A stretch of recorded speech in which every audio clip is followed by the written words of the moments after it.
Students, आज पढ़नी है हमें अपनी इंग्लिश की सारी पोम्स। तो भाई पोम आप तभी देख रहे होगे जब मैंने सोच रही हूँ कि वन शॉट जो है सारे चैप्टर जरूर कंप्लीट कर चुके होंगे। तो जो बच्चे वन शॉट वीडियो से अपने पूरे चैप्टर्स दोनों बुक के कंप्लीट कर चुके हैं वो जल्दी लगा दो कमेंट सेक्शन में अटेंडेंस, अपना नाम बता दो, क्योंकि अगर नहीं पढ़े हैं ना चैप्टर तो अभी ये पोएम पढ़ लो और जैसे ही ये पोएम देखोगे उसके बाद जाके देख लेना वन शॉट लेक्चर्स, क्योंकि मैं पढ़ा रही हूँ तुम्हें कुछ ऐसे स्टाइल में कि तुम्हारा हर चैप्टर हर पोएम हो जाएंगे इजिली कवर। और उसको पढ़ने के बाद बस एक चीज का इंतजार करना है तुम्हें, वो है मोस्ट इंपॉर्टेंट क्वेश्चन।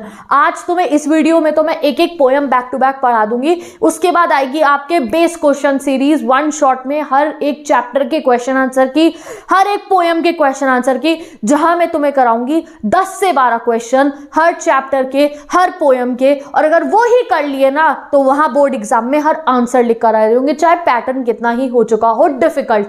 तो उसका कोर रेडी होगा, बेस रेडी होगा पहले चीजों को समझ के। जैसे सारे चैप्टर समझ लिए हैं, नहीं समझे अगर चैप्टर नहीं देखा है वन शॉट वीडियो तो डिस्क्रिप्शन में लिंक्स गिवन है, वहां से जाके चैप्टर पढ़ लो। पहले अभी पढ़ो ये पोम्स को, ठीक है। और जैसे ही आप ये वन शॉट से जो है चैप्टर और पोएम समझ चुके होगे, तुम आधे तैयार हो, फिर बस तुम्हें वो क्वेश्चन आंसर्स करने और तुम पूरे तैयार हो।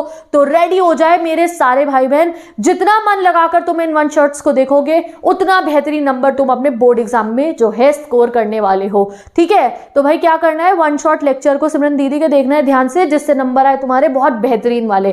तो चलो शुरू करते हैं आज हम पहली पोएम से, जिसका नाम है डस्ट ऑफ स्नो। और ये भी बता रही हूं ये जितनी भी पोएम होंगी इनके जो क्वेश्चन आंसर्स बनेंगे उसमें इसका पोएटिक डिवाइस, इसका वर्ड मीनिंग सब बता दूंगी, तो कोई चिंता मत करना।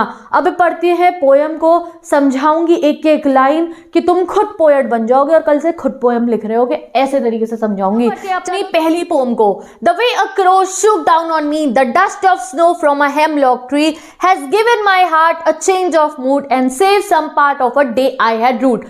तो यहाँ पे पोएट हमें कह रहे हैं कि एक बार वो चल के जा रहे थे एक रास्ते पे, वहां पे था एक हेमलॉक ट्री। और मैं आपको बताती हूँ कि भाई ये जो हेमलॉक ट्री होता है इसको ये फॉरेन कंट्रीज के लोग जो है ना अच्छा नहीं मानते हैं, गलत मानते हैं। और उस हेमलॉक ट्री के ऊपर बैठा हुआ था एक काला कौवा, और ये लोग कौवे को भी अच्छा नहीं मानते हैं, नेगेटिव सिंबल मानते हैं ये कौवे को। तो वो कहते हैं मैं तो चल के जा रहा था और इस हेमलॉक ट्री पे कौवा बैठा हुआ था, तो क्या होता है वो कौवा वहां से उड़ के गया या हिला तो उससे जो है उस ट्री के ऊपर जो बर्फ जमी हुई थी उस बर्फ के बहुत छोटे छोटे से पार्टिकल आके मेरे कंधे पे गिर जाते हैं।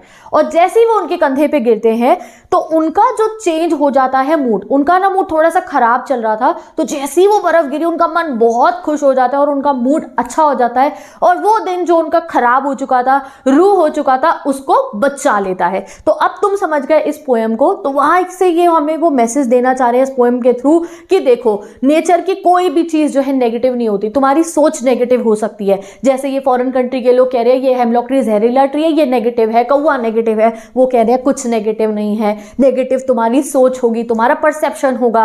नेचर में तो सिर्फ पावर होती है हमें हील करने की, हमें सही करने की, और नेचर होता है सिर्फ और सिर्फ पॉजिटिव। तो इसलिए वो हमें समझा रहे हैं इस पोएम के थ्रू कि हमें जो है खुद के माइंड को पॉजिटिव रखना चाहिए और कभी भी जो है किसी के कहने पे किसी चीज को नेगेटिव नहीं समझना चाहिए। एक मैसेज और वो इससे देते हैं कि कभी कभी छोटी छोटी सी चीजें भी लाइफ में एक बड़ा पॉजिटिव चेंज ले आती है। जैसे कि चल के जा रहे थे, बहुत मन खराब था, बहुत दिल खराब था उनका, बट वो कौवे के उड़ के जाने से, वो इतनी सी बर्फ गिरने से उनका मन खुश हो गया और जो है उनका दिन बेहतर हो गया। तो कई बार अगर आप छोटी सी ही कोई चीज, आपकी लाइफ में एक ऐसा किस्सा हो सकता है जो आपकी लाइफ में एक टर्निंग पॉइंट ले, कुछ अच्छा सा कर दे। ये सिंपल बात वो समझा रहे हैं इस पोएम से। एक बार फिर से रीड करके सब क्लियर कर लेते हैं, अब समझ जाओगे। द वे अ क्रो, जिस तरीके से क्रो ने, शूक मतलब होता है गिरा देना, shook down on me the dust of snow, dust of snow मतलब बहुत छोटे छोटे पार्टिकल स्नो के, from hemlock tree, hemlock tree से, हैज गिवन माई हार्ट, उसने मेरे दिल को दिया, अ चेंज ऑफ मूड, मेरे दिल के जो मूड चल रहा था उसको चेंज कर दिया, and save some part of the day, और उस दिन को बचा लिया जो मैंने खराब कर दिया था। रूड मतलब होता है खराब कर दिया था, तो मैंने तो दिन खराब कर दिया था बट कौवे ने, हेमलॉक ट्री ने उसे बचा लिया। तो वो समझा रहे हैं बी पॉजिटिव, अच्छे से सोचते रहो, और यस 99% भी ला सकते हो, ये भी पक्का सोचते रहो और अच्छे से पढ़ते रहो और आएंगे हमारे 99%। तो चलो इसी से पढ़ते हैं हम अपनी नेक्स्ट पोएम। इन्हीं पोएट ने लिखी है, रॉबर्ट फ्रॉस्ट ने, जिसने पहली वाली लिखी थी। ये भी है एक बेहतरीन पोएम, पढ़ते हैं इससे। इसका नाम है फायर एंड आइस। ये एक सिंबॉलिक पोएम है। Some say the world will end in fire, some say in ice. ये कह रहा है कि कुछ लोग कहते हैं कि दुनिया खत्म होगी फायर से, कि आग लग जाएगी दुनिया खत्म हो जाएगी, and some say in ice, और कुछ लोग कहते हैं कि बर्फ जम जाएगी पूरी धरती पे और दुनिया खत्म हो जाएगी। From what I have tested of desire, और जो मैंने टेस्ट करा है डिजायर को, तो अब आप यहाँ होंगे कंफ्यूज। तो देखो ये है एक सिंबॉलिक पोयम, यहाँ पे वो बताएंगे हमारे को कि कैसे दुनिया खत्म हो सकती है। तो उसमें वो कह रहे हैं सिर्फ खाली ये नहीं है कि नेचर ही दुनिया खत्म करेगी, कि आग लग जाएगी और जो है आइस जम जाएगी तो खत्म हो सकती है दुनिया। वो कह रहे नहीं, ये हम इंसान है ना, हम करेंगे दुनिया को खत्म। यहाँ वो फायर को इक्वल बता रहे हैं डिजायर के, जो हमारा लालच बढ़ता जाता है, जो हम नई नई चीजों को डिमांड करते रहते हैं उससे, और आइस को बताएंगे नफरत से। हम बहुत लालची हो गए हैं, हर चीज का लालच कर रहे हैं, हमारी रोज नई नई डिजायर्स होती है, उससे हम क्या करते हैं, अपने अर्थ को भी नुकसान पहुंचाते हैं और आसपास की चीजों को भी, ठीक है। और वैसे ही वो कह रहे हैं एक दिन ऐसा आएगा कि लोगों में इतनी नफरत भर जाएगी कि दुनिया खत्म हो जाएगी। तो ये एक सिंबॉलिक पोयम है। एक तरफ तो वो कहेंगे हाँ फायर और आइस से अर्थ खराब हो गया, और दूसरी तरफ कहेंगे कि फायर मतलब है लोगों का लालच, डिजायर्स उनकी जो इतनी भी इच्छाएं हैं, और दूसरा नफरत, ठीक है। तो चलो आप समझ जाओगे। फिर वो कहते हैं from what I have tested of desire, जो मैंने खुद टेस्ट करा है डिजायर्स को, यानी कि जो मैंने खुद लाइफ में देखा है कि लोग इतने लालची होते हैं, मैं भी कई बार हो जाता हूँ। I hold with those who favour fire, मैं उनके साथ हूँ जो कहते हैं दुनिया खत्म होगी फायर से, कि हाँ भाई आग लग जाएगी जिससे दुनिया खत्म हो जाएगी। या वो जो लोग आग लगाते हैं ना अपना, वही कभी अपने आप को शांति नहीं करते, ये भी चाहिए वो भी चाहिए, एक दिन वो कारण बनेगा अर्थ के एंड होने का। नेक्स्ट स्टैंजा में अपनी जो है वो बात को आगे कंटिन्यू करके कहते हैं but if it had to perish twice, perish मतलब होता है खत्म हो जाना, एंड हो जाना। वो कह रहे हैं अगर अर्थ को दोबारा खत्म होना होगा, ट्वाइस अगर दोबारा खत्म होना होगा, I think I know enough of hate, भाई मुझे नफरत के बारे में भी बहुत पता है।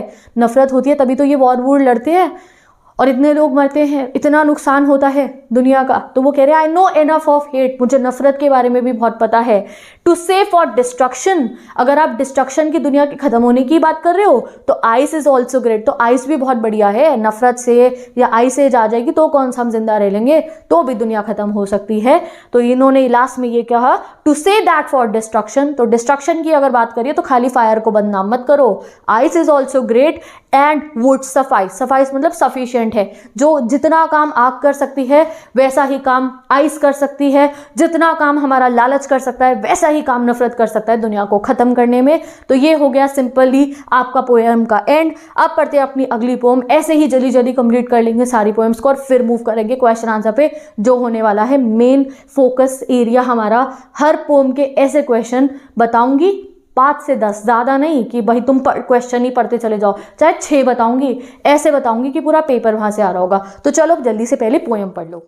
ओके तो अब पढ़ते हैं जिसका नाम है अ टाइगर इन द जू। यहाँ पे हमारे को जो है ना डिफरेंशिएट कर रखा है, हमारे पोएट हमें बता रहे हैं, एक कंट्रास्ट दिखाएंगे। वो एक टाइगर जो जू के अंदर बंद है वो कैसे रहता है, वो क्या फील करता होगा, और उस टाइगर से वो कंट्रास्ट करते हुए डिफरेंशिएट करते हुए दिखाएंगे वो टाइगर जो एक जंगल में रहता है, एक जंगल की राजा की तरह वहाँ घूमता है।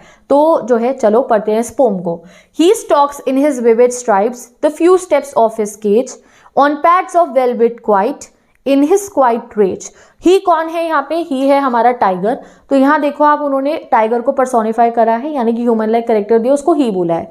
स्टॉक मतलब होता है धीरे धीरे चलना, तो वो कह रहे हैं वो धीरे धीरे चल रहा है। विद हिज विविड, विविड मतलब होता है चमकदार, स्ट्राइप मतलब जो धारियां होती है उसके जो है इस बॉडी के ऊपर टाइगर की।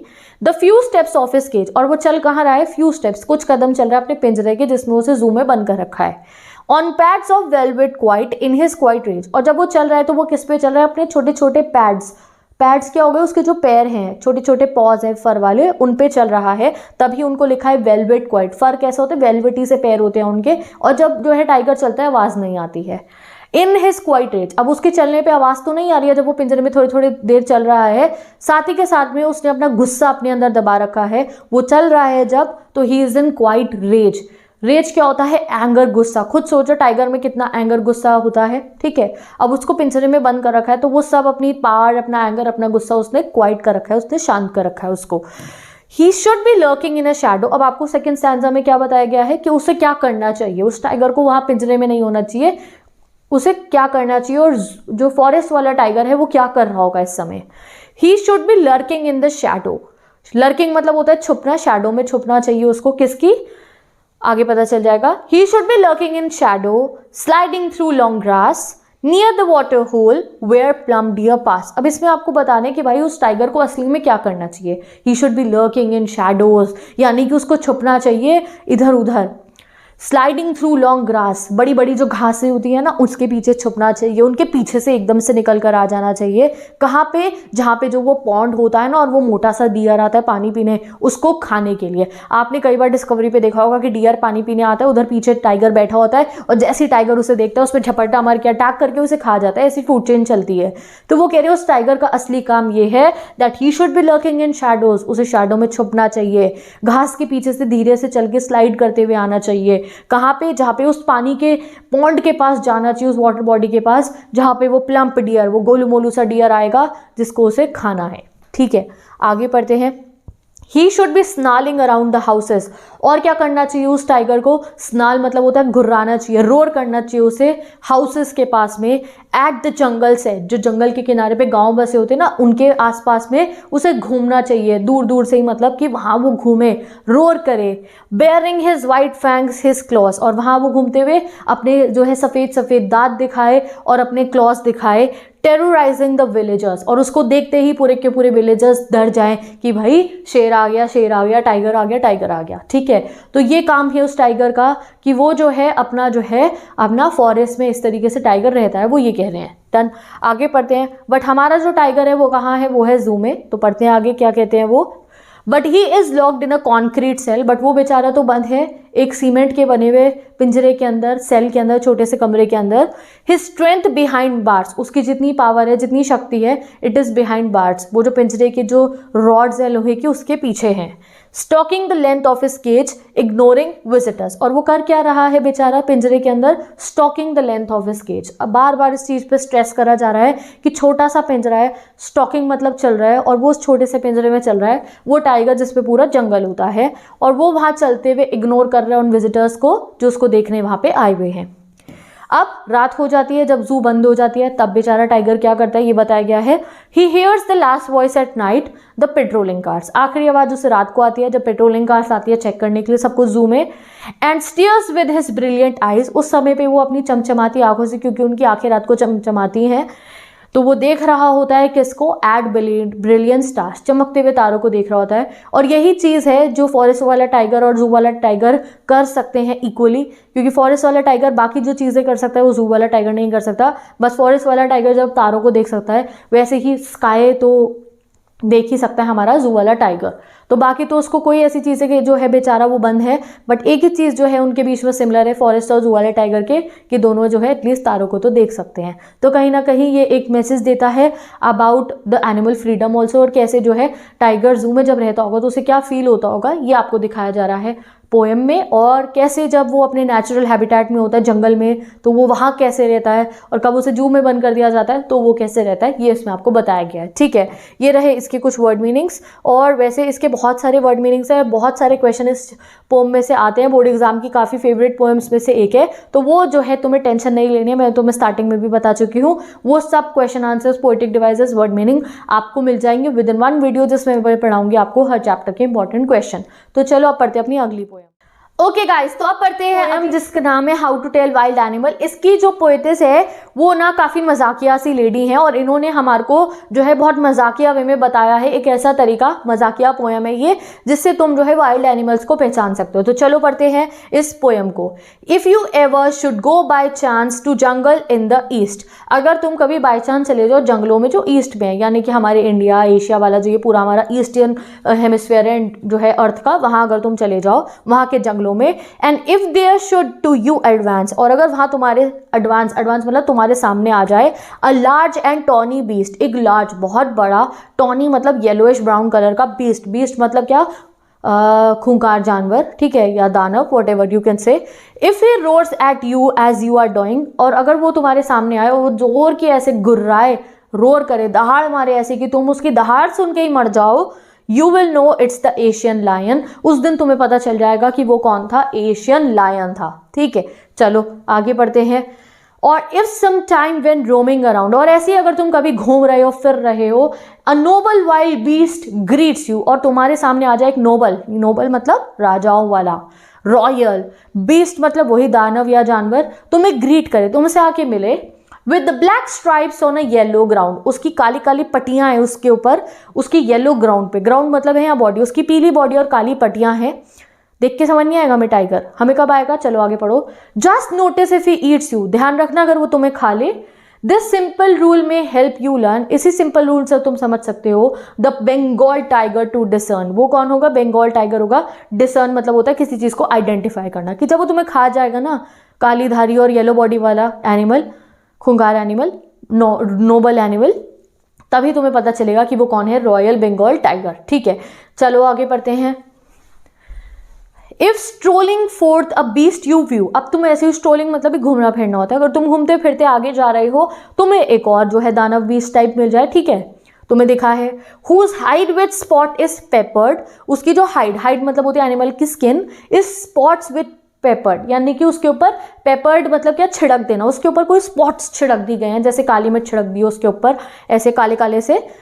As soon as he has leapt on you, और जैसे ही वो तुम्हारे पे लेफ्ट मतलब झपट्टा मार देगा, you will know it's a leopard, तब तुम्हें समझ में आएगा कि भाई वो लेपर्ड है। उससे पहले उसको देख के हमें समझ में नहीं आएगा लेपर्ड है, तभी आएगा। ठीक है, this will do no good to roar with pain, ठीक है, तो वो तुम्हारे को छोड़ेगा नहीं, तो वो he will not leave you, he will lap and lap again, वो आप पे अटैक करता रहेगा। ठीक है, आगे बढ़ते हैं अगले जानवर के बारे में।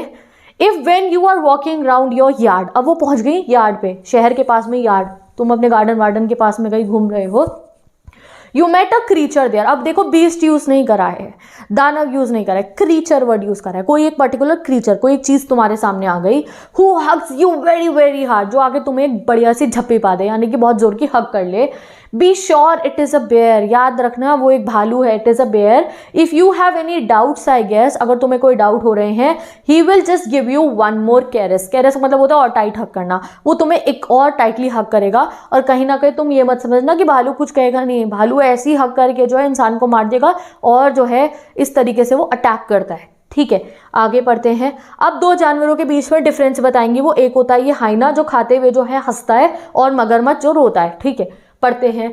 दो to distinguish beast of prey, वो कहती है अब देखो, डिस्टिंग्विश मतलब डिफरेंशिएट करना, बीस्ट ऑफ प्रे में, बीस्ट ऑफ प्रे मतलब वो जंगली जानवर जो होते हैं ना, वाइल्ड एनिमल, उनके बीच में। अ नोवाइस माइट नॉन प्लस, अगर कोई नौ सीखिया होगा, नोवाइस मतलब होता है न्यू कमर, और नॉन प्लस मतलब होता है कंफ्यूज होना। नोवाइस मतलब नया इंसान जो अभी किसी फील्ड में नया हो, तो वो कहती है अगर डिफरेंशिएट करना हो वाइल्ड एनिमल्स के बीच में, तो जिसको इतनी नॉलेज नहीं है वो नॉन प्लस हो जाएगा, नॉन प्लस मतलब वो कंफ्यूज हो जाएगा। द क्रोकोडाइल यू ऑलवेज में टेल फ्रॉम हाइना 10, बट मैं बताती हूँ क्रोकोडाइल और हाइना को कैसे डिफरेंशिएट करना है। हाइनास कम विद अ मेरी स्माइल, हाइना आते हैं हंसते हुए, हाइना जब अटैक करते हैं ना, खाते हैं, तो वो हंस रहा होता है ऐसे। But if they weep they are crocodile, बट अगर वो रोएंगे तो मगरमच्छ के आंसू रोते हुए मगरमच्छ होंगे। आखिरी stanza, the true chameleon is small, जो ये गिरगिट है वो बहुत छोटा सा है। अ लिजिड सॉर्ट ऑफ अ थिंग, अब गिरगिट की बात हो रही है, कह रही है छिपकली जैसा सा होता है। He hasn't any years at all, कोई कान नहीं है, और कोई पंख भी नहीं है, not a single wing. If there is nothing on the tree, अगर तुम जा रहे हो और तुम पेड़ पे देख रहे हो कुछ भी नहीं है, this is the chameleon you see, और उसी समय तुम समझ जाना कि तुम किसे देख रहे हो, कैमेलियन को या फिर तुम गिरगिट को देख रहे हो, क्योंकि गिरगिट रंग बदलता है, पेड़ पे बैठेगा पेड़ जैसा, दीवार पे बैठेगा दीवार जैसा सा रंग कर लेगा। तो विद दिस ये पोम कंप्लीट होती है, जहां हमने जा रहा कैरोलिन वेल्स के स्टाइल में अलग अलग जानवरों को। ये रहे कुछ वर्ड मीनिंग्स, इनको रीड कर सकते हो। बाकी important question, word meaning, poetry devices सब मिलेगी आपको जो है इंपॉर्टेंट क्वेश्चन वीडियोस के अंदर। तो अब पढ़ते हैं अपनी पोम जिसका नाम है द बॉल पोयम। ठीक है, तो मुझे पोम से ज्यादा अच्छा पोयम लगता है, तो अभी मैं पोयम कह रही हूँ। तो ये पोयम में क्या हो रहा है, हमारे जो पोएट है वो एक जगह पे जा रहे हैं, इन्होंने एक बच्चे को देखा बॉल से खेल रहा था, और गलती से उसकी बॉल जो है सड़क पे से जो है चली जाती है, एक नाली में जाके गिर जाती है, मतलब जहाँ पे एक पानी बह रहा होता है वहां जाके गिर जाती है। ये बच्चा बहुत शौक हो जाता है, बहुत परेशान हो जाता है कि भाई मेरी बॉल चली गई, बहुत परेशान होता है कि अरे यार हम नई बॉल कौन दिलाएगा, ये तो खड़े होकर ये सब सोच रहा होता है। बट हमारे पोएट साहब ने तो एक पूरी पोम लिख दी इस चीज के ऊपर, और वो क्या कह रहे हैं कि भाई मैं चाहता तो इस बच्चे को एक नई बॉल दिला देता पास वाली दुकान से, पर मैं कंजूस हूँ, नहीं मैं कंजूस नहीं हूँ, मैं ना पोएट हूँ, तो मैं पहले इस पे पोम लिखूंगा, और मैं ये बताना चाहता हूँ कि देखो ये बात पैसों की नहीं है, और ना ही मैं कंजूस हूँ। उस बच्चे को ये जो बॉल उसने आज खोई है, ये उसको उसकी रिस्पॉन्सिबिलिटी का एहसास दिलाएगी कि वो बहुत गलत काम कर रहा था, सड़क पे खेल रहा था, पार्क में जाके खेले, पार्क में खेलता तो बॉल नहीं गिरती पानी में, तो उसकी गलती थी, और गलती का ही जो है रिजल्ट उसको आज मिला है कि उसकी उसकी प्यार की बॉल उससे खो गई। और दूसरी चीज़ वो ये कह रहे हैं कि नई बॉल लेने का फ़ायदा ये भी नहीं होगा, इसलिए क्योंकि वो जो बॉल है उससे उसकी खूब सारी यादें जुड़ी है, नई बॉल उसको रिप्लेस नहीं कर पाएगी। एंड एट द एंड वो कहते हैं कि इतने छोटे से बच्चे ने आज सीख लिया है कि इस दुनिया में बहुत ज़्यादा जो है आपके साथ में ऐसा हो सकता है कि जिस चीज़ से आप प्यार करते हो वो छिन जाए आपसे। तो ये जो है नॉलेज हमें, ये जो लेसन है हमें बचपन से मिलता रहता है। जब फेवरेट बॉल खो जाती है, फेवरेट चप्पल खो जाती है या फेवरेट ड्रेस खराब हो जाती है, तो कहीं ना कहीं हम ये चीज़ें धीरे धीरे सीखते रहते हैं कि कई बार जिन लोगों से हम प्यार कर सकते हैं वो भी हमारी लाइफ से दूर हो सकते हैं। तो ये लॉस की जो एक चैप्टर है ये हमें बचपन से ही पढ़ने को मिलता रहता है। चलो पढ़ लेते हैं इस पोम को, अब आपको पूरी समझ में आ जाएगी।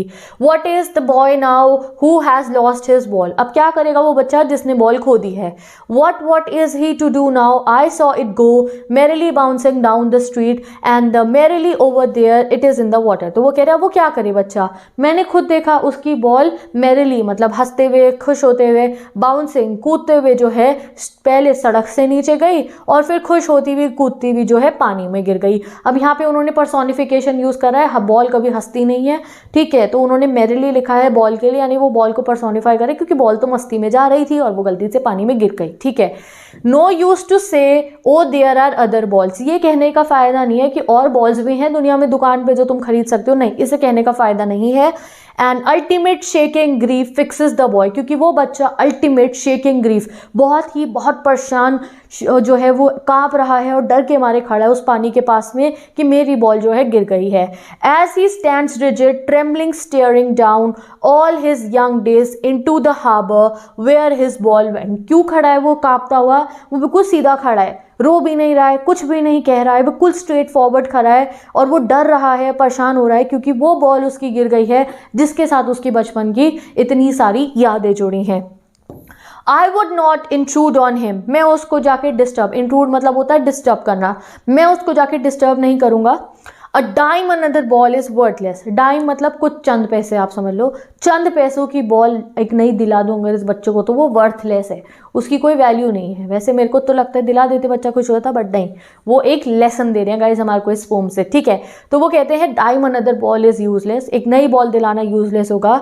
Now he senses his first responsibility, आज उस बच्चे को अपनी पहली रिस्पॉन्सिबिलिटी पता चली है। जैसे हम टाइम वेस्ट करते हैं फिर एग्जाम से पहले याद आता है ना यार बहुत गलती कर दी, तो आज उस बच्चे को अपनी गलती पहले ही समझ में आ गई है कि मैं अगर केयर नहीं करूंगा उन चीज़ों की जो मेरे लिए ज़रूरी हैं तो वो मैं उन्हें एक ना एक दिन खो दूंगा। तो आज उसको अपनी रिस्पॉन्सिबिलिटी पता चल गई है। In a world of possession, possession क्या होती है, ये मटीरियलिस्टिक चीज़ है, तो in a world of possession ये जो भी चीज़ है जिसको आप पोजेस करते हो, जो आपको अपना मानते हो, उन चीज़ों की दुनिया में आज उसे अपनी गलती समझ में आ जा गई है, आज उसे अपनी रिस्पॉन्सिबिलिटी समझ में आ गई है कि अगर तुम जो है ध्यान नहीं रखोगे अपनी चीज़ों का, अपने साथ में रहने वाले लोगों का, तो वो तुम्हें छोड़ के चल जाएंगे, ये चीज़ें तुम्हारी खो जाएंगी, ठीक है। People will take balls, balls will be lost always little boy, कोई भी तुम्हारे से तुम्हारी प्यारी चीज़ छीन सकता है, कोई भी बॉल तुम्हारी खो सकती है। यहाँ बॉल से मतलब है anything can be away from you, कोई भी चीज़ तुम्हारे से दूर हो सकती है। लिटिल बॉय, उस बच्चे को वो समझा रहे हैं, जाके नहीं समझाते, पोएम लिख के समझा रहे हैं। And no one buys a ball back, और कोई दोबारा वो बॉल जो है नहीं दिलाता है, यानी कि कोई भी वो पर्टिकुलर चीज़ जो तुम्हारे से दूर हो गई ना, वो उस वैल्यू की चीज़ कभी वापस नहीं आने की। जैसे कोई इंसान है जिससे तुम प्यार करते हो, वो दूर हो गया, वो नहीं आना चाह रहे वापस, तो वो कोई भी जो है वो कमी कोई पूरी नहीं कर पाता है। कोई तुम्हारी पर्टिकुलर चीज़ जो तुम्हें बहुत प्यारी हो, कोई जैसे कोई ग्लास की चीज़ हो टूट गई, तो तुम्हें बुरा लगेगा ना यार मैंने इसकी केयर क्यों नहीं करी, तो वो यही कह रहे हैं no one buys a ball back, मतलब कि वो वैल्यू की चीज़ कभी वापस नहीं आएगी, ठीक है। मनी इज एक्सटर्नल, अब तुम सोचोगे अंकल बॉल खोई गई थी बच्चे की तो बॉल दोबारा दिला दो, मैंने भी जैसे ऐसी मजाक में कहा, बट वो कह रहे हैं यहाँ मनी एक्सटर्नल है, यहाँ बात हो रही है एक रिस्पॉन्सिबिलिटी की कि वो वैल्यू की चीज़ कभी वापस नहीं आ पाएगी जिससे उसके बचपन की यादें जुड़ी है, ठीक है। He is learning well behind his desperate eyes, आज उस बच्चे ने, उसकी आइज डेस्परेट है, परेशान है, वो ही मेरी बॉल गिर गई, तो उस जो है डेस्परेट आइज के पीछे आज उसने एक लेसन लर्न कर लिया। कौन सा lesson? Epistemology of loss, epistemology होते हैं बहुत गहरी स्टडी, तो आज उसने बहुत गहरी स्टडी कर लिया लॉस की, यानी कि किसी भी चीज़ को खो देने की। And how to stand up, और कैसे अगर कभी हम कोई चीज़ खो दे तो उस दुख से बाहर कैसे आए, how to stand up, knowing what every man must one day know and must know many days how to stand up. और ये चीज़ हम हर इंसान जानते हैं, बचपन से ये लेसन हमें मिलता रहता है। और ऐसे ही हम आजकल की दुनिया में जब कोई चीज़ हमारे से खोती है, कोई चीज़ हमारे से दूर होती है, तभी हम उस चीज़ को स्टैंड कर पाते हैं, वरना हम बहुत परेशान हो जाते, डिप्रेस हो जाते। तो यही चीज़ है जो हमें पोएट सिखा रहे हैं। तो ये पोम कंप्लीट। इंपॉर्टेंट क्वेश्चन बहुत सारे आएंगे, इसमें से आ सकते हैं, तो चलो इसके इंपॉर्टेंट क्वेश्चन देखते। ओके गाइस, तो अब पढ़ते हैं अमांडा, जो एक बहुत ही प्यारी सी पोम है जिसमें एक बच्ची है जो काफ़ी परेशान हो चुकी है क्योंकि उसकी मम्मी रोज़ रोज़ उसे टोकती रहती है। टोकना मतलब होता है किसी को कोई भी कोई काम कराओ, उसे बीच में जाके कहो ये करो वो करो, उसे हर समय समझाना। तो ये बच्ची परेशान हो चुकी है। चलो एक तो नॉर्मल लेवल का परेशान होना होता है कि मम्मी हर समय समझा रही है, ये एक्सट्रीम लेवल पे परेशान हो चुकी है कि इसने अपने माइंड में एक अपना इमेजिनरी वर्ल्ड बना लिया और उसमें ये सोचती है कि भाई मेरा पीछा छूट जाए इस परिवार से, मुझे अकेला कहीं किसी वीरान आइलैंड पे छोड़ दो, मैं वहाँ खुश होंगी, मुझे इन लोगों के साथ नहीं रहना है। ऐसी थिंकिंग हो चुकी है भाई इस छोटी सी बच्ची की। तो सोचो कि इसकी मेंटेलिटी अब ऐसी क्यों हो गई, ऐसा भी क्या कह दिया इसको इसके घर वालों ने। तो भाई जान लेते हैं भाई अमांडा को क्या दिक्कत थी। तो चलो पढ़ते हैं। Don't bite your nails Amanda, don't hunch your shoulders Amanda, stop that slouching and sit up straight Amanda. तो ये इसकी मम्मी कह रही हैं। जो लाइन इसकी मम्मी कहेंगी मैं बता दूंगी, जो ब्रैकेट में है वो अमांडा खुद सोच रही है। तो इसकी मम्मी कह रही है कि नाखून मत चबाओ अमांडा। अमांडा हंच मतलब होता है ऐसे करना, अपने शोल्डर्स को झुका लेना, शोल्डर को झुकाओ मत, पोस्चर खराब हो जाएगा Amanda. Stop that slouching, slouching मतलब बहुत लेजी वे में बैठना, और सीधे कवर करके बैठो अपनी अमांडा, स्ट्रेट होके बैठो। तो उसे समझा रही है, वो बच्ची आराम से बैठी है, वो उनको ये बातें समझा रही है उसकी मम्मी। तो वो मैडम सोचती है अपने दिमाग में, there is a languid emerald sea where the sole inhabitant is me, a mermaid drifting blissfully. तो अपने दिमाग में सोच रही है कि काश कोई बड़ा सा समुद्र होता जो ग्रीन कलर का होता है, एमरल्ड होता है ग्रीन कलर का पत्थर। तो वो सोचिए काश ऐसा ही कोई बड़ा सा जो है एक सी होता, बहुत ही ब्यूटीफुल सा, वहाँ पे ग्रीन कलर का वाटर होता है और उसमें सोल इनहेबिटेंट होती मैं। सोल मतलब अकेली, इनहेबिटेंट मतलब रहने वाली होती मैं। मुझे कोई और वाटर एक्वेटिक एनिमल्स भी नहीं चाहिए, अकेली मैं उस जो है समुद्र में जो है क्या करती, एक मर्मेड बन के वहाँ पे रहती। मर्मेड पता ही होगी तुम्हें। और वहाँ पे ड्रिफ्ट करती, ड्रिफ्ट मतलब ऐसी मज़े से वहाँ पे घूमती रहती। ब्लिसफुली, ब्लिसफुली मतलब चैन से, हैप्पीली मैं अकेले उस जो है वो जो है सी में रहती। तो ये चाह रही है भाई इस घर में रहने से अच्छा तो मैं मर्मेड बन जाऊँ और मैं जो है पानी में जाके जो है सी में रह लूँ, और वहाँ भी अकेली, कोई नहीं चाहिए मुझे अपने आसपास में। चलो आगे बढ़ते हैं। Did you finish your homework Amanda. अब इनकी मम्मी कह रही है, did you tidy your room Amanda, I thought I told you to clean your shoes Amanda. Amanda homework कर लिया, कमरा साफ कर लिया, मैंने तुम्हें कहा था जूते साफ कर लो, ठीक है। और जो है ऐसे जब उसकी मम्मी पूछती है तो वो अपने दिमाग में देखो, अब देखो क्या सोचती है। जितनी भी देखो ब्लैक वाली लाइन्स है ना, ये अमांडा कह रही है। तो अमांडा कहती है, I M N orphan roaming the street, I pattern soft dust with hushed bare feet. तो अब कह रही है अमांडा की अमांडा बन गई ऑर्फन। ये चाह रही है ये अमांडा जो है ऑर्फन बन जाए, यानी कि ये अमांडा अनाथ हो जाए और सड़कों पे ऐसे ही फिरती रहे। I pattern soft dust with hushed bare feet. और क्या करे वो घूमते हुए सड़कों पे जो है मिट्टी पड़ी होती है सड़क पे, उसे अपने पैरों पे डाले और उससे खेले। अब ये ऐसा क्यों सोच रही है कि कहाँ तो इसकी मम्मी कह रही है जूते पॉलिश करो ये करो, तो ये चाह रही है ऐसा कुछ भी ना हो, मैं सड़कों पे ऐसे ही बिना जूतों के घूमूं। The silence is golden, the freedom is sweet. और वो जो साइलेंस होगा, वो जो शांति होगी कि कोई मुझे कुछ नहीं कह रहा है, वो काफ़ी ब्यूटीफुल गोल्डन होगा और वो फ्रीडम काफ़ी प्यारा होगा। चलो आगे पढ़ते हैं। Don't eat that chocolate Amanda, remember your acne Amanda, will you please look at me when I'm speaking to you Amanda। अब अमांडा चॉकलेट खा रही होगी तो उसकी मम्मी ने कहा चॉकलेट मत खाओ, तुम्हें पिंपल है याद करो, और तुम मुझे देखोगी जब मैं तुमसे बात कर रही हूँ, क्योंकि उनसे नजरें नहीं मिलाती थी, ठीक है। अब अमांडा क्या सोचती है, I am Rapunzel, I have not a care. ये सोच रही है काश मैं बन जाऊँ रपुंजल, वो जो एक डिज्नी प्रिंसेस है जिसके बहुत लंबे से बाल है, टावर में रहती है और बालों को नीचे गिरा के भाग जाती है अपने बॉयफ्रेंड के साथ, वो वाली, ठीक है। तो ये चाह रही है कि काश मैं जो है रपुंजल बन जाऊँ, बट एक कंडीशन है इसकी, सुन लो। I have not a care, मुझे कोई फर्क नहीं पड़ेगा, मैं तो रपुंजल बन जाऊंगी। I have not a care, life in a tower is tranquil and rare. क्योंकि वो जो टावर की जिंदगी तो भाई रपुंजल परेशान थी जब उसे टावर में बंद कर दिया। कह रही है मैं परेशान नहीं होंगी, मुझे टावर में बंद कर दो, मैं बहुत खुश रहूंगी, वो लाइफ मुझे ट्रैंक्विल या पीस भरी लगेगी, मजा आ जाएगा मुझे उस लाइफ में, और बहुत रेयर एक्सपीरियंस होगा मेरे लिए, अनोखा एक्सपीरियंस होगा, मुझे टावर में बंद कर दो। आई विल सर्टेनली, एक कंडीशन भी है इसकी टावर में रहने पे, I will certainly accordingly never let down my bright hair, क्योंकि जब ये रपुंजल बन जाएगी, इसके बहुत लंबे से बाल होंगे जादुई, तो ये कह रही है मैं तब टावर में अगर रह रही होंगी तो कभी अपने बालों को सीढ़ी बना के नीचे उतर के नहीं आऊंगी, क्योंकि इसे दुनिया से अब कोई मतलब ही नहीं रखना है। ये कह रही है भाई मैं ऊपर अपना रह लूंगी वहाँ, बट जैसे वो रपुंजल शहर घूमने जाती थी अपने बॉयफ्रेंड और अपने फ्रेंड्स के साथ में बालों की सीढ़ी बना के, मैं वो नहीं करूंगी। मैं कभी अपने बाल खोल के सीढ़ी बनाऊंगी ही नहीं, मैं अकेली वहाँ टावर में बैठी रहूंगी, वो मुझे काफ़ी अच्छा लगेगा। अब इसकी मम्मी इसे कहती है stop that sulking at once Amanda. Sulking मतलब मूड खराब करना, ठीक है। तो वो कह रही है बेटा ऐसा मत करो, you are always so moody Amanda, इतनी मूडी रहती हो हर समय चिड़चिड़ी सी।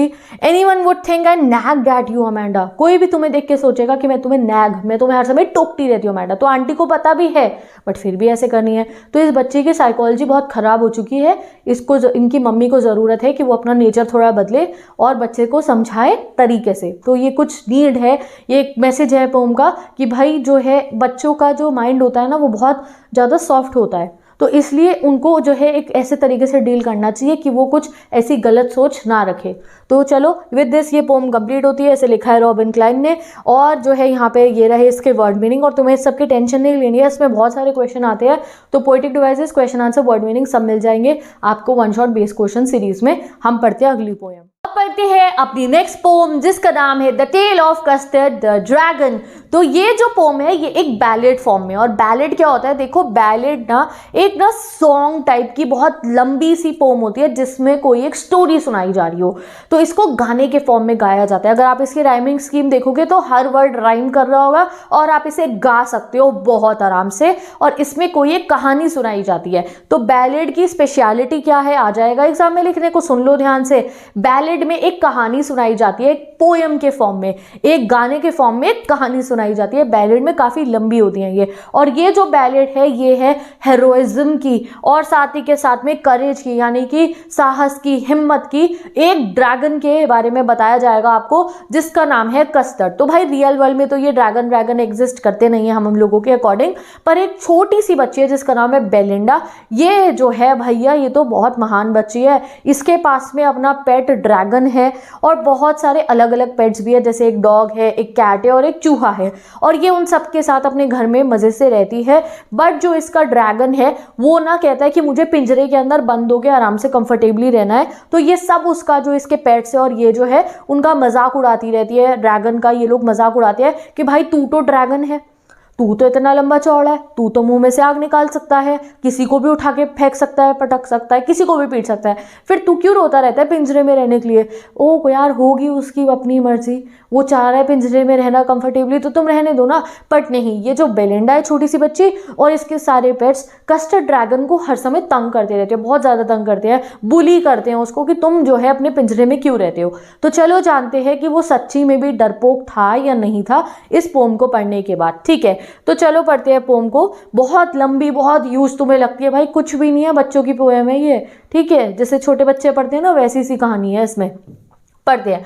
Belinda lived in a little white house with a little black kitten and a little grey mouse and a little yellow dog and a little red wagon and a really truly little pet dragon। तो बता चुकी हूँ मैं आपको, Belinda एक सफ़ेद रंग के छोटे से घर में रहती है।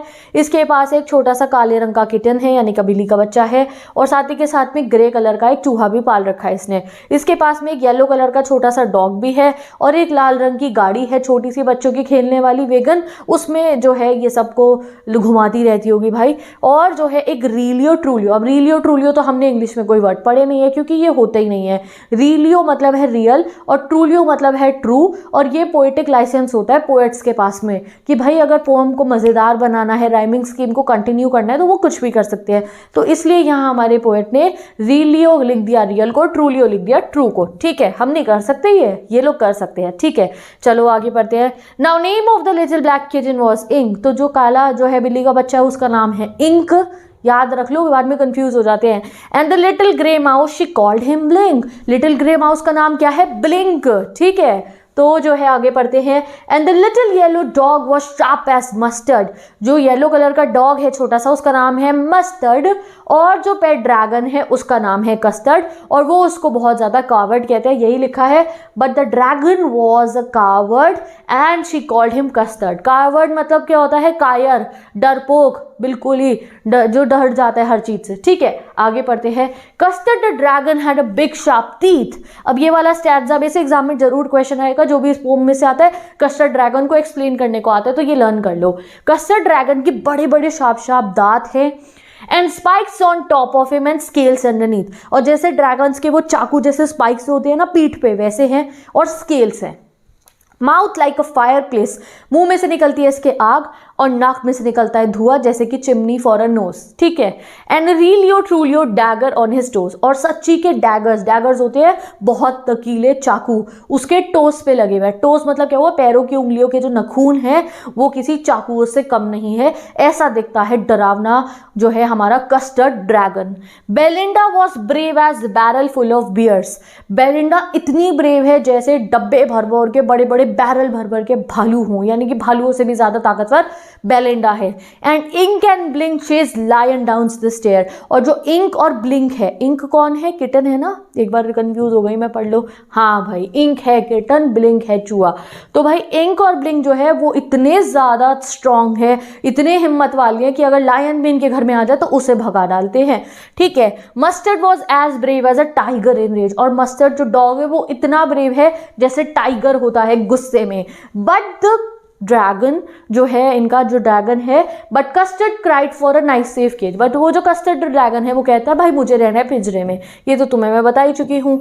Belinda tickled him, she tickled him unmerciful. अब बेलिंडा क्या करती है? उसको टिकल, टिकल मतलब गुदगुदी करती है। अनमर्सीफुल मतलब कि तरस नहीं खाती है, वो मना करता है तब भी करती है, उसे प्रॉब्लम होती है तब भी करती है। Ink, Blink and Mustard they rudely called him Percival. और ये जो तीन चूहा बिल्ली और डॉगी है ये उसको परसीवल बुलाते हैं, बहुत रूडली टॉन्ट करके। परसीवल कौन है? परसीवल एक नाइट था जो जंग लड़ने गया, तो उसमें बहुत हिम्मत थी बट जंग लड़ता नहीं है और जंग को छोड़ के वापस आ जाता है। ठीक है, तो इसलिए ये लोग इसको परसीवल से कंपेयर करते हैं, जैसे परसीवल जंग नहीं लड़ा था, डर गया था, कि तू भी भाई साहब डरपोक है बहुत ज्यादा। They all sat laughing in little red wagon. तीनों जो लाल रंग की गाड़ी है उसमें बैठ जाते हैं, तीन नहीं चार हो गई है। एंड द रीलियो ट्रूलियो ड्रैगन, उस पर हंसते रहते हैं। ठीक है, चलो आगे बढ़ते हैं। Belinda giggled till she shook the house. Belinda इतना हंसती है जब तक घर ना हिलना शुरू हो जाए। And Blink said week which is giggling for a mouse. और ब्लिंक भी जो है वीक वीक करता है, मतलब हंस रहा है एक चूहा। Ink and Mustard rudely ask his age. वो रूडली उसकी एज पूछते हैं, भाई कितने साल का है तू जो इतना पिंजरे में रहने के लिए रो रहा है। When Custard cries for a nice safe cage. जब कस्टर्ड जो है नाइस सेफ केज के लिए कहता है। अब आप देख सकते हो हर लाइन आपस में जो है ना राइम कर रही है इसमें, तभी ये एक बैलेड है। Suddenly they heard a नेस्टी sound. Suddenly उन्हें एक नेस्टी मतलब एक शैतानी या फिर कुछ गड़बड़ होने वाली आवाज आती है। And Mustard growled and they all looked around. और मस्टर्ड ग्राउल करता है और सब इधर उधर देखते हैं। Meowch cried Ink and ooh cried Belinda. म्याऊ करती है इंक जो है और बेलिंडा कहती है ऊ। और जो है for their was a pirate climbing the window. क्योंकि जो है उनकी जो विंडो थी उसमें से एक समुद्री लुटेरा चढ़ के आ रहा था। यहाँ पे विंडा लिखा है, बेलिंडा से राइम करने के लिए। विंडा मतलब क्या हुआ? विंडो। ठीक है, चलो आगे बढ़ते हैं। Pistil is this left hand, pistol in his right. दोनों हाथों में बंदूकें थी उसके। And he held in his teeth a Cutlass bright. और दांत में उसके लगा हुआ था कुछ ब्लेड होगा या जो भी, कोई ब्राइट से कलर का कुछ चमक रहे थे उसके दांत। His beard was black, one leg was wood. काली दाढ़ी थी, एक टांग थी लकड़ी की। It was clear that pirate meant no good. और उसको देख के पता चल रहा था कि वो कुछ बुरा करने के लिए आया है। Belinda पेल्ड and she cried help help. ये बेलिंडा जो भालू जितनी ताकतवर है ये पीली पड़ जाती है डर के मारे और चिल्लाती है help help. But mustard fled with a terrified Yelp. But mustard जो है येल्प करता हुआ, जैसे वो डॉग्स डर जाते हैं ना वैसे ये डर के भाग के चला जाता है। Ink trickle down to the bottom of the household. जो वो है बिल्ली जो है वो जो है हाउस के सबसे नीचे जाके छुप जाती है। And little mouse blink strategically mouse hold. और जो ब्लिंक है वो जो जेरी जैसा जो घर होता है ना, माउस का घर होता है, वहां जाके छुप जाता है। बट अब jumped custard snorting like an engine. But Belinda को मुसीबत में देख के जो कस्टर्ड है वो इंजन की तरह, जैसे ट्रेन आती है ना, ट्रेन का इंजन आता है, उड़ते हुए आता है। Clashed his tails like irons in a dungeon. और जब वो उड़ते हुए आ रहा है तो उसकी टेल जो है वो ऐसी आवाज़ें निकाल रही है जैसे आप जेल के जो दरवाज़ा होता है लोहे का बना हुआ, उस पर कोई अगर आप ऐसे कोई रॉड चलाओगे तो जो चिंगारी निकलेगी और जो आवाज़ आएगी बिल्कुल वैसे ही, with a clatter and clang and jangling squirm. तो ये क्या है, ये साउंड वर्ड्स है, क्लैटर क्लैंग। जैसे तुम खुद सोचो, तुम एक लोहे की रॉड जो है बाकी लोहे की रॉड पे ऐसे ऐसे करके चला रहे हो तो जो आवाज आएगी वैसे उसकी पूंछ से आवाज आ रही थी। He went at pirate like a robin at a worm, और पायरेट के ऊपर ऐसे जैसा है जैसे रॉबिन चिड़िया एक जो है कीड़े को पकड़ती है। The pirate gaped at Belinda's dragon. Pirate तो भैया बहुत डर जाता है, भाई ये क्या है, इस बच्ची पे ड्रैगन है, चलो कुत्ता बिल्ली और जो है चूहे तक चल रहा था, एक ड्रैगन भी है। And gulp some grog from his pocket flagon, और वो गल्प मतलब घूट भर के पीना, और क्या पीता है, ग्रॉज एक टाइप का अल्कोहलिक ड्रिंक, पॉकेट फ्लैगन में से जो जेब में उसके कोई वो थी एक जो है शीशी थी, बॉटल थी जिसमें जो रखी हुई थी उसने शराब, ठीक है। ही fired 2 bullets but they didn't hit, वो 2 बुलेट फायर करता है उससे होती नहीं है, बेलिंडा बच जाती है। And custard गॉबल्ड him every bit, अब जब वो गोली चलाते तो कस्टर्ड को आता है गुस्सा, कस्टर्ड जाके खा जाता है। Belinda embraced him, mustard licked him. अब जो है जैसे ही ड्रैगन ने खा लिया जो है उस पायरेट को, बहुत खुश हो जाती है और उसे कस के जो है हक करती है। मस्टर्ड भी आ जाता है। And no one mourned for his pirate victim, और कोई नहीं, मोड मतलब रोना परेशान होना किसी की डेथ पे, कोई नहीं रोता है पायरेट की डेथ पे। Ink and Blink in glee did gyrate, तो ग्ली मतलब क्या होता है, डांस करना, ग्रेट मतलब जो है खुश होना, तो वो खुशी में नाचने लगते हैं। Around the dragon that at the pirate, किसके अराउंड, पायरेट को जिसने खाया ना जिस ड्रैगन ने, उसके अराउंड, ठीक है। But presently up spoke little dog mustard, अब ये वो लोग आए हैं जो कुछ करते तो है नहीं बट बड़ी चढ़ी बातें करनी बहुत आती हैं, हम ये कर लेंगे, हम ये कर लेंगे, will do this, will do that, ये उनमें से है। ये चारों जो है ना इकट्ठे हो जाते हैं इसके खिलाफ, कस्टर्ड ड्रैगन के खिलाफ, ये चारों। तो ये सुन लो भैया कैसी है दुनिया असलियत में। But presently up spoke little dog mustard, अब ये जो लिटिल डॉग मस्टर्ड जो भाग लिया था 1 मिनट के अंदर सिचुएशन आते ही, कहता है I would have been twice as brave if I hadn't been flustered. Flustered मतलब होता है कंफ्यूज होना, भाई वो तो मैं कंफ्यूज होगा वरना तो मैं इससे भी बहुत ज्यादा ब्रेव हूं। एंड अपस्पोक इंक एंड अपस्पोक ब्लिंक, और फिर इंक ब्लिंक ये चूहा बिल्ली भी कहते हैं, would have been 3 times as brave we think, and Custard said I quite agree, और ये चूहा बिल्ली कहते हैं हम तो 3 टाइम ज्यादा ब्रेव है इस कस्टर्ड से, और कस्टर्ड कहता है आई क्वाइट अग्री, हाँ मैं तो बहुत एग्री करता हूँ तुम्हारे से, that everybody is braver than me, ठीक है जी हाँ मुझे तो पता है कि तुम सब मेरे से ब्रेव हो। उसे बहस नहीं करनी थी इनसे, उसे पता भी पागल हैं। Belinda still lives in her little white house, ये सेम स्टार्टिंग वाले 2 स्टैंजा, ये अभी भी उसी व्हाइट हाउस में रहती है, वही इसका इंक है, वही इसका किटन है, वही इसका डॉग है, वही इसका ड्रैगन है। बेलिंडा अभी भी ब्रेव है बैरल फुल ऑफ बियर्स की तरह, इंक ब्लिंक अभी भी जो है लायंस को भगा देते हैं, मस्टर्ड अभी भी जो है टाइगर की तरह गुस्से में रहता है, उतना ही स्ट्रांग है, बट कस्टर्ड अभी भी जो है नाइट सेफ केज क्लियर होता रहता है।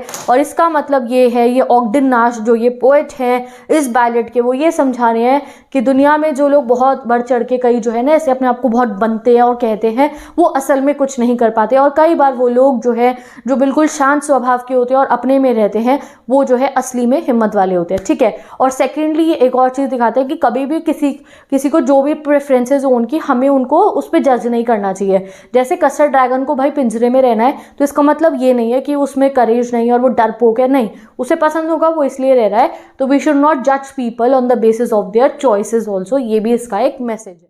ओके गाइस, तो अब पढ़ते हैं हम अपनी फोक पोएम, और आज ना मैं तुम्हें इस पोएम का रियल मीनिंग बताऊंगी, क्योंकि कई बार जो है काफ़ी लोग जो है इस पोएम को जब पढ़ते हैं तो इसका रियल मीनिंग कभी नहीं समझ पाते कि ये एक्चुअली में पोएट जो है कहना क्या चाह रहे हैं, क्या मतलब है उनका इस पोएम में, क्या समझाना चाहते हैं वो हमारे को।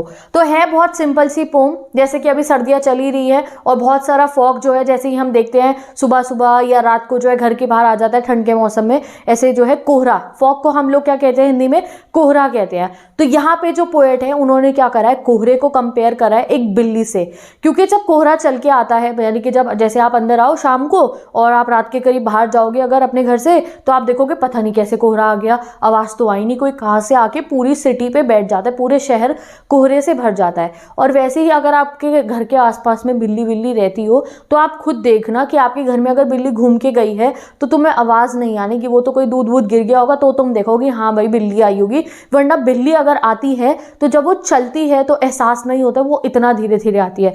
तो उन्होंने बिल्ली के आने को कंपेयर करा है फॉग के आने से, या आपको फॉग के आने से कंपेयर करा है, कोहरा जैसे आता है हमारे यहाँ पे, उसको बिल्ली के मूवमेंट से। अब इस सब का सेंस क्या है, तो बेसिकली वो ये कह रहे हैं कि कहीं ना कहीं वो हिंट ये दे रहे हैं, ये 4 लाइन की पोएम लाइफ का बहुत बड़ा मैसेज सिखाती है कि जैसे बुरे दिन आते हैं ना, आएंगे कुछ समय तक रहेंगे बट वैसे ही चले जाएंगे। जैसे कोहरा रात को आएगा तो सुबह कुछ देर बाद छट जाता है, उसी तरीके से आपका जो है कभी बुरा समय अगर आता है तो वो ज़रूर चला जाएगा, वो हमेशा नहीं रहेगा, it will definitely go away. ठीक है, जैसे आया था पता नहीं चला था, वैसे ही किसी दिन चला जाएगा पता नहीं चलेगा, ये मैसेज वो देते हैं। ठीक है, और जो है पढ़ते हैं अब हम इस पोम को। The fog comes on a little cat feet, it sits looking over harbour and city on silent haunches and then moves on. तो कब शुरू कब खत्म, बट मीनिंग क्या है कि फॉग आता है on a little cat feet, यानी कि फॉग आता है बिना कोई आवाज़ करे, बिल्कुल he suddenly. It sits looking, और फिर आकर बैठ जाता है ओवर हार्बर, हार्बर होता है सी का पोर्ट, जहाँ पे सी के पास में जो है शिप विप बंदे होते हैं। ठीक है, समुद्र के पास की कोई भी जगह या किसी भी वाटर बॉडी के पास की जगह, वहाँ पे भी पूरे में फॉग होता है।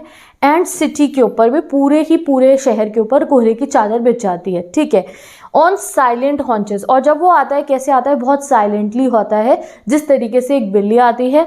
एंड देन मूव्स ऑन, और फिर वैसे धीरे से जो है चला जाता है। जैसे बारिश आती है ना तो पहले बादल गरजते हैं, आंधी आएगी, पूरी दुनिया को पता चल जाएगा भाई बारिश आने वाली है, बट कोहरे के आने का कभी पता नहीं चलता है। तो यही चीज़ है कि फॉग जब आएगा पता ही नहीं चलेगा। जिस तरीके से एक बिल्ली आती है, बिल्ली भी आप देखोगे आएंगी, धीरे से आके आएंगी और फिर ना ऐसे अपने हॉन्चेस पे बैठ जाएंगी। हॉन्चेस क्या होते हैं, घुटनों के बल, तुमने देखा है, देखो बिल्ली ऐसे बैठती है ज़्यादातर। तो इसी तरीके से फॉग भी चुपचाप आके बैठ जाता है और चला जाता है। यही सिंपल सी पोएम उन्होंने फॉग के आने के मूवमेंट को कंपैरिजन करा है बिल्ली के साइलेंट मूवमेंट से। जैसे बिल्ली धीरे धीरे चल के आती है, ठीक है, बिल्ली के फर वाले पैर होते हैं तो आवाज़ नहीं आती चल के आने की, और फिर साइलेंटली अपने हॉन्चेस पे घुटनों के बल बिल्ली बैठ जाती है।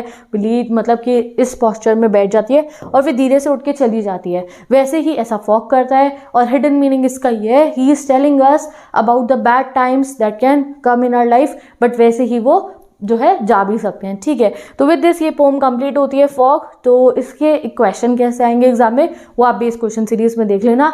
अब हम पढ़ते हैं अपनी नेक्स्ट पोम जिसका नाम है the tale of Custard dragon. Okay guys, तो अब पढ़ते हैं जिसका नाम है for and ग्रेजरी।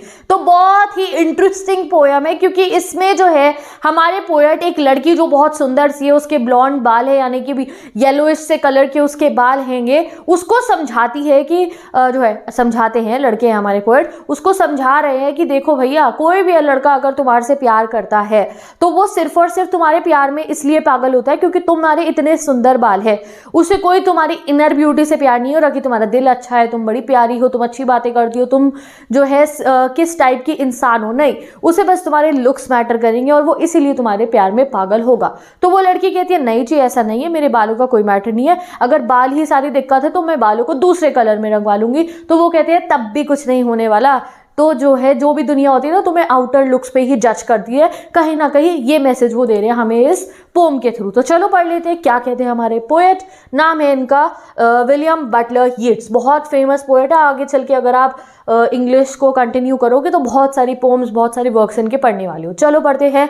Never shall a young man thrown into despair by those great honey-colored rampart at your ear love you for yourself alone and not your yellow hair। तो वो कह रहे हैं नेवर शैल, ऐसा कभी नहीं होगा कि कोई यंग मैन खुद को थ्रो करेगा डेस्पेयर में, परेशान करेगा। और कहीं ना कहीं यहाँ खुद को परेशान करना नहीं कह रहे, जैसे वो प्यार में परेशान होना होता है ना किसी के लिए, बहुत उसकी प्यार में उसको याद करना और वो थोड़ा परेशान होना कि यार I want this person in my life, वो वाला परेशान होना। या कभी किसी को धोखा मिल जाए और उसके बाद जो परेशानी होती है ना, वो वाला परेशान होना, ये यहाँ पे रेफर कर रहे हैं। तो वो कह रहे हैं कभी भी ऐसा नहीं होगा कि कोई लड़का अगर तुम्हारे प्यार में पागल हो जाए तो वो इसलिए होगा क्योंकि जो है तुम्हारे कोई इनर रीजंस की वजह से नहीं, वो सिर्फ और सिर्फ तुम्हारे में अगर प्यार में पागल होगा तो वो सिर्फ होगा तुम्हारी ग्रेट हनी कलर्ड रैम्पार्ट्स पे। अब रैम्पार्ट क्या होता है बताती हूँ, वर्ड मीनिंग इसका। रैम्पार्ट होती है किसी भी बड़े से महल की जो दीवारें होती हैं उसको प्रोटेक्ट करने के लिए वो, और यहाँ पे उन्होंने रैम्पार्ट से मतलब है उनका उस लड़की के बाल, वो कहते हैं जो तुम्हारी ये जुल्फे हैं, जो ये तुम्हारे कानों को कवर कर रही है ना, जैसे कोई दुर्ग को कवर करती है उसकी दीवारें, जैसे कोई महल को कवर करती है उसकी सामने वाली दीवारें, वैसे ही तुम्हारे बाल जो है तुम्हारे कानों को कवर करो, और वो हनी कलर्ड है मतलब येलो कलर के है।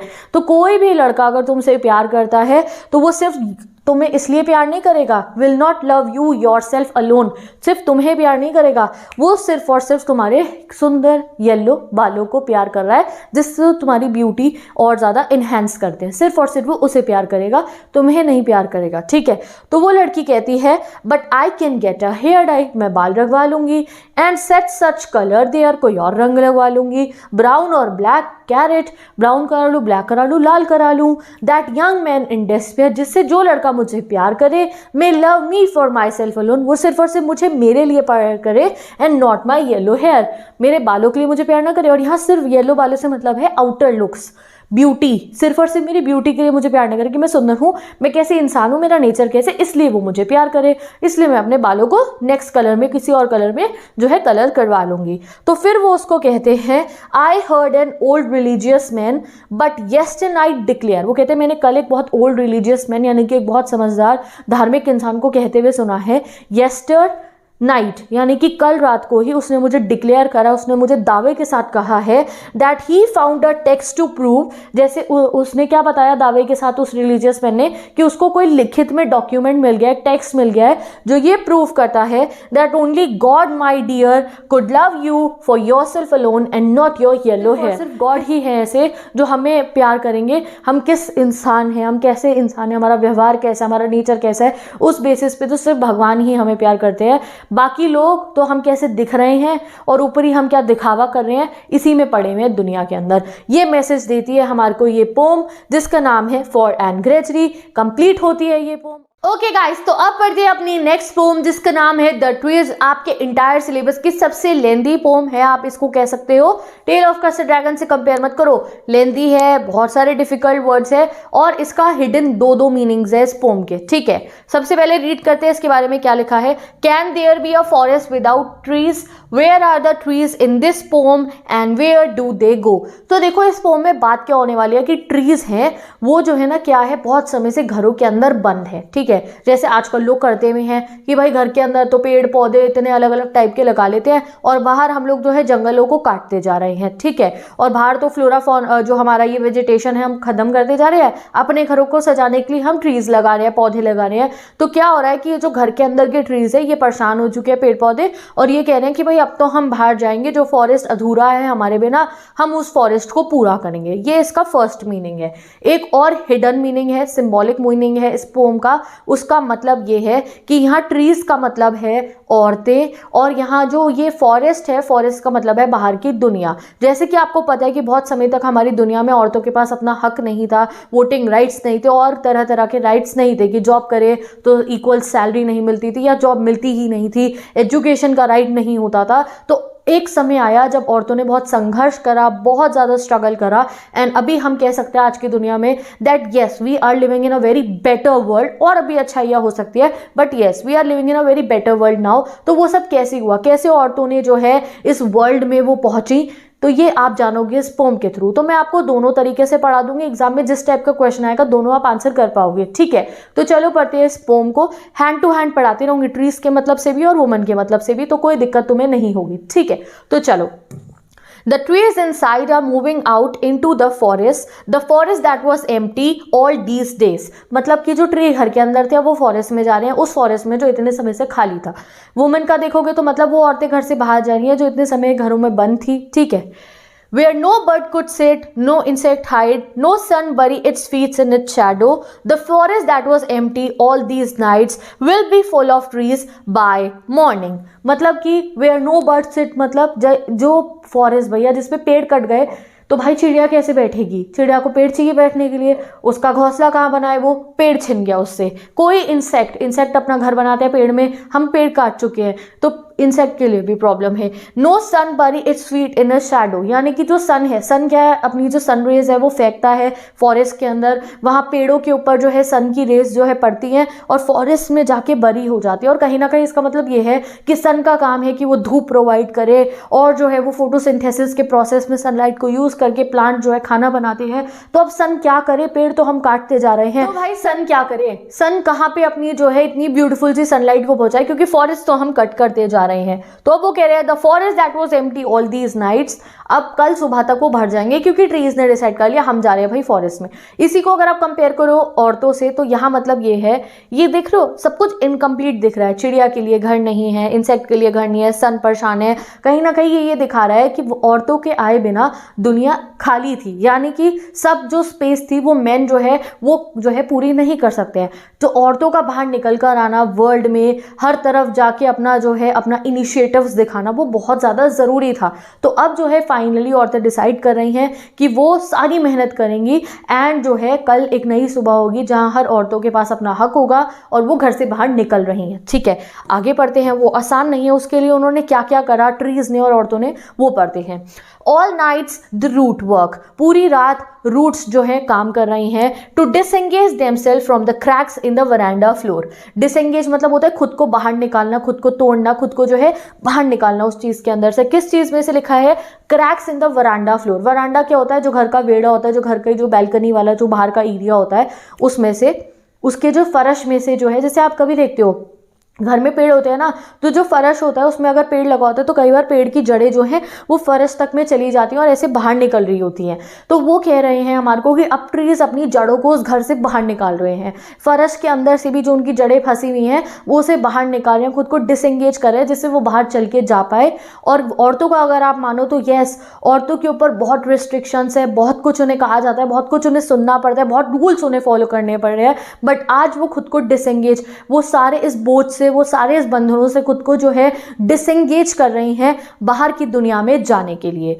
The leave strain towards the glass, पत्तियां जो है, स्ट्रेन मतलब होता है प्रेशर डालना, leave strain towards the glass मतलब कि खिड़की के जो ग्लास है उस पे जो पेड़ की पत्तियां हैं वो धक्का लगा रही हैं, प्रेशर डाल रही हैं। Small twig stiff with exertion, small twig मतलब छोटी छोटी टहनियां, एक्सर्शन यानी कि वो भी जो है एफर्ट्स लगा रही है कि हम बाहर निकले। Long cramp boss shuffling under the roof, long cramp boss क्या होती है? बड़ी बड़ी बूढ़ी बूढ़ी टहनियां जो होती है ना पेड़ की, जो मुड़ तोड़ सी जाती हैं, उन्हें कहते हैं लॉन्ग क्रैम्प बॉस।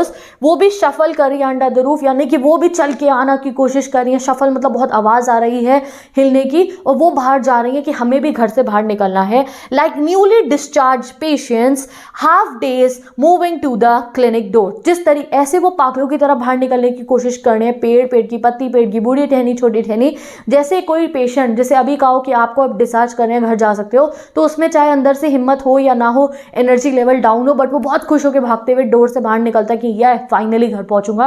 वैसे ही ये ट्रीज जा रहे हैं कि फाइनली हम अपने फॉरेस्ट पहुंचेंगे। अगर आप औरतों का इससे कंपैरिजन करो तो देखो, स्मॉल ट्विग्स मतलब छोटी बच्चियां, और जो है अगर आप मानो लॉन्ग क्रैम्प बॉस मतलब जो हो गई बूढ़ी औरतें। तो हर एज ग्रुप की औरतें जो है इस बात को समझ रही है that now it's the time that women should fight for their freedom and they are fighting. और वो जो है एक न्यूली डिस्चार्ज पेशेंट की तरह, यानी कि हाँ उनको बहुत ज़्यादा कुछ सहना पड़ा, ऐसा नहीं है सब कुछ आसानी से मिल गया, बहुत कुछ सहना पड़ा, बहुत चोटें खाई, बहुत ज़्यादा जो है प्रॉब्लम्स औरतों ने देखी, बट फिर भी वो जो है एक न्यूली डिस्चार्ज पेशेंट की तरह सारी जो है तकलीफें सहने के बाद भी खुश होकर वर्ल्ड में एंटर करने को बिल्कुल तैयार हैं। डन, आगे पढ़ते हैं। I sit inside, doors open to the veranda, writing long letters. अब आई कौन है? हमारी पोएटेस हैं, और पोएटेस के बारे में मैंने आपको नहीं बताया, इस पोम की पोएटेस है एंड्रीन रिच। ये एक फेमिनिस्ट पोएट है, तभी इनका जो हिडन मीनिंग फेमिनिज्म जो है इस पे भी है। तो ये ज़्यादातर पोम ऐसी ही लिखती हैं जहाँ ये फीमेल्स के हक के लिए बात करती है, जैसे इसमें कर रही हैं।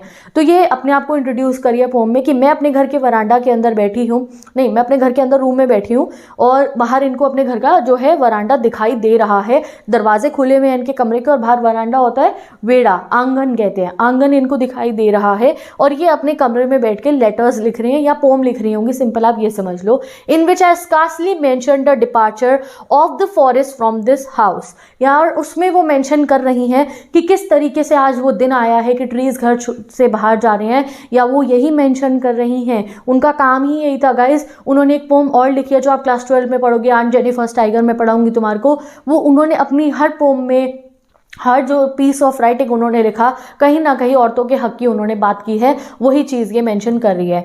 The night is fresh the whole moon shine, वो रात बहुत फ्रेश है। जब पेड़ कोशिश करें ना बाहर जाने की तो वो रात बहुत फ्रेश है, वो मून जो है चमक रहा है।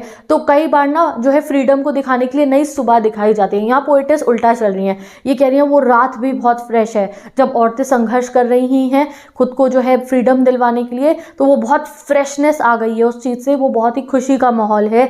द होल मून शाइन्स, पूर्णिमा का दिन है, होल मून, पूरा का पूरा मून जो है वो शाइन कर रहा है, यानी कि बहुत ब्राइट और चीयरफुल सा माहौल है। In a sky still open, sky, sky is infinite, sky एक दिखाता है फ्रीडम, फ्रीडम का जो है सिंबलिज्म है आपको स्काई। तो भाई स्काई पूरा फ्रीडम जो है वुमेन के लिए वेट कर रहा है।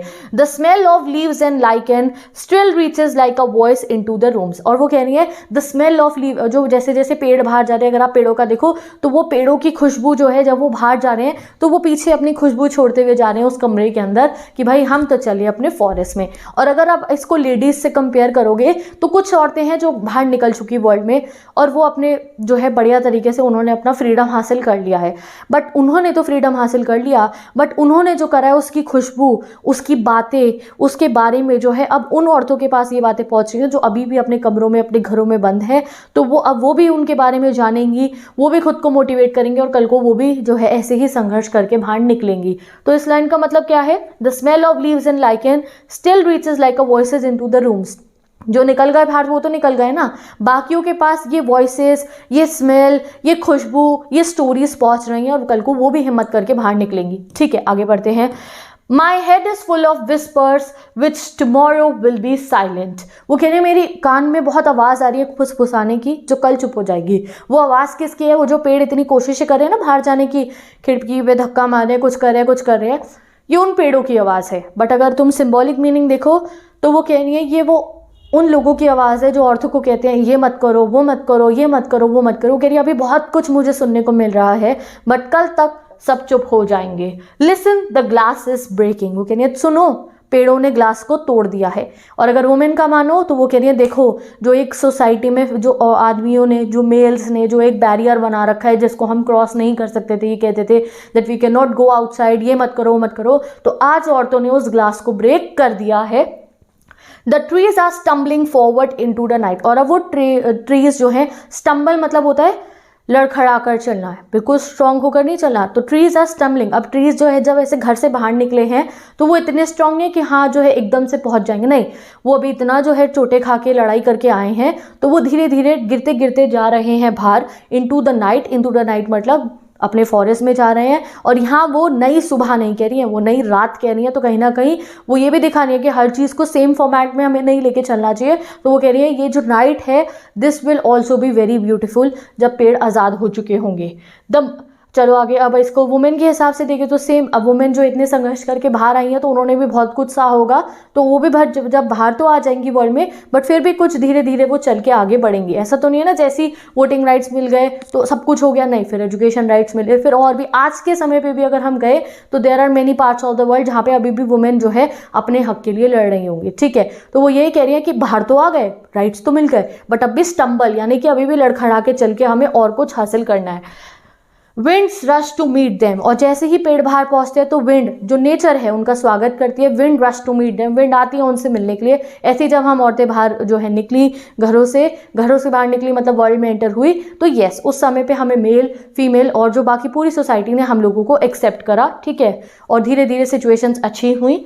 The moon is broken like a mirror, its pieces flash now in the crown of the tallest oak। अब ये एक इमेजरी है, इमेजिन करो इस चीज़ को कि ऊपर जो चांद निकला हुआ है उसको क्या हुआ है, वो ब्रोक हो गया है, जैसे एक शीशा जब टूट जाता है वैसे ही क्यों? क्योंकि उसके सामने है एक ओक ट्री। ओक ट्री एक बहुत बड़ा सुंदर सा पेड़ होता है और वो जो है उस मून के सामने आ गया, जस्ट लाइक दिस पिक्चर। तो उससे क्या हो रहा है, मून जो है टूट गया है ना, अलग अलग जो है ऐसे शीशे के टुकड़े हो जाते हैं। तो और जो है ऐसा लग रहा है कि ये जो ओक ट्री है इसके सर पे ताज बन के बैठ गया है मून। तो एक ब्यूटीफुल इमेज वो दिखा रही हैं कि भाई अब समय आ चुका है जब जो है पेड़ बाहर पहुंच चुके हैं और अब पेड़ अपने जगह पे हैं, अपने एरिया में है, अपने फॉरेस्ट में है। तो अब वो अपने राजा बन चुके हैं और उनके सर पे क्राउन लगा के बैठ चुका है वो जो है ओक ट्री, या वो रानी बन चुके हैं जो पेड़ हैं।